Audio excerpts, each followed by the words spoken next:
चींटी और कबूतर की कहानी। तपती दोपहरी में प्यास से बेहाल एक छोटी सी चींटी पानी की तलाश में भटक रही थी।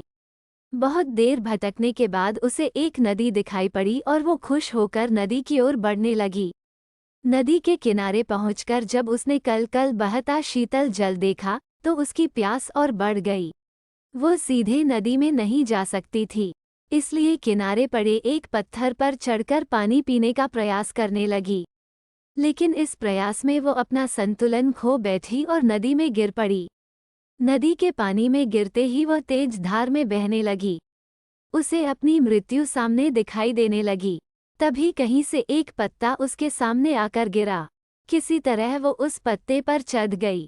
वह पत्ता नदी किनारे स्थित एक पेड़ पर बैठे कबूतर ने फेंका था, जिसने चींटी को पानी में गिरते हुए देख लिया था और उसके प्राण बचाना चाहता था। पत्ते से साथ बहते हुए चींटी किनारे पर आ गई और कूदकर सूखी भूमि पर पहुंच गई।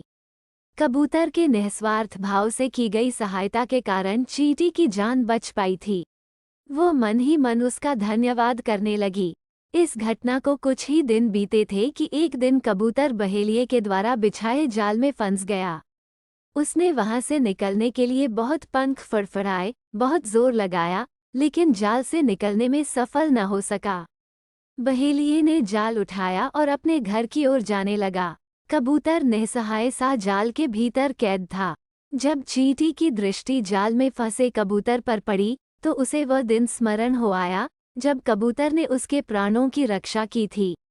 चींटी तुरंत बहेलिये के पास पहुंची और उसके पैर पर जोर जोर से काटने लगी।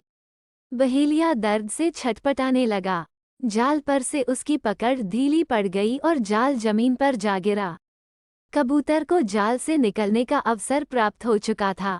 वह झटपट जाल से निकला और उड़ गया। इस तरह चींटी ने कबूतर के द्वारा किए गए उपकार का फल चुकाया।